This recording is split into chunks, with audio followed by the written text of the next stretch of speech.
ഞാനിവിടെ ഉണ്ടാക്കാൻ പോകുന്നത് പൊരിയപ്പത്തിന് 4 തേങ്ങാവും 1 കിലോ വെല്ലം 1/2 കിലോ പച്ചരി 1/4 കിലോ പൊരി 1 മുട്ട പിന്നെ ഫ്രൈ ആക്കാനുള്ള ഓയിൽ അത്ര സാധനം വേണ്ടത്. വെല്ലം 1/4 ഗ്ലാസ് വെള്ളത്തിൽ കുരുവാൻ വെക്കണം. തീ ചെറുതാക്കിയിട്ട് വെക്കേണ്ടത്.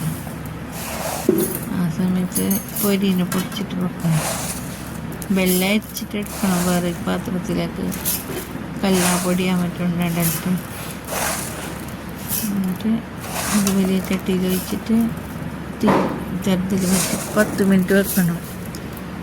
10 മിനിറ്റ് കഴിഞ്ഞിട്ടാകുമ്പോൾ കൈയോട് ഇങ്ങനെ തൊട്ടിട്ട് നോക്കണം. വെള്ളം പറ്റുന്ന പോലെ ആവും കഴിക്ക്. ആ ടൈമിന് ചതച്ചിട്ട് വെച്ചിട്ടുള്ള തേങ്ങ ഇട്ടങ്ങ് മതി. തേങ്ങ ഇട്ടിട്ട് ഒരു 10 മിനിറ്റ് ഞാനെല്ലാം മിക്സ് ആക്കിയിട്ട് വെക്കണം.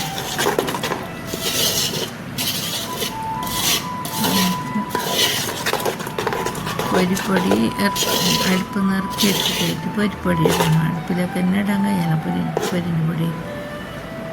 പിന്നെ അപ്പോൾ പറ്റിപ്പോവും. എന്നിട്ട് തേങ്ങ ഇട്ടിട്ട് എല്ലാം ഒന്നാക്കിയിട്ട് ഇങ്ങനെ പറ്റുന്ന നോക്കണം. അതിന് ശേഷം തേങ്ങ ഇടേണ്ടത്. പച്ചരി കൊത്തിട്ട് വെച്ചിട്ട്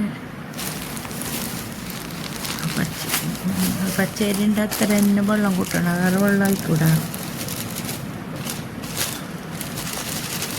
പൊരിൻ്റെ പൊടിനെ തിരിച്ചിട്ട് വെച്ചിട്ട് എല്ലാം മിക്സാക്കിയിട്ട് ഒന്നാക്കിയിട്ട് ചെറിയ ബോൾസാക്കിയിട്ട് എടുക്കണം.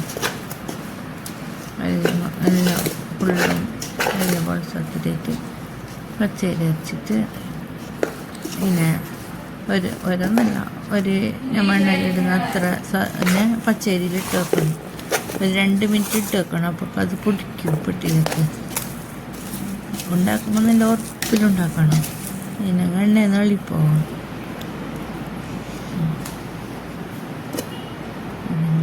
കാസർഗോട്ടാർക്കിത് ഭയങ്കര നല്ല അപ്പം. പെരുന്നാക്കും ഗൾഫിൽ കൊണ്ടുപോകാൻ 1 മാസം ഒന്നും കേടാവാതെ നോക്കും.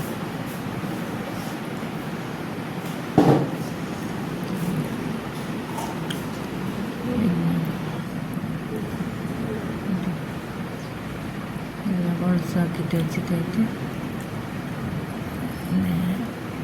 അരി അരക്കുമ്പോൾക്ക് അരിയുള്ളത്ര തന്നെ വെള്ളം ഒഴിച്ചാൽ മതി. വേറെ ആയിക്കോട്ടെ. ഉപ്പിട്ടിട്ട് അരച്ചിട്ട് ഇങ്ങനെ പൊട്ടിട്ടിട്ട് ഓരോന്നായി കാച്ചിട്ടെടുക്കണം. നല്ല ടേസ്റ്റാണ് പൊരിയപ്പം.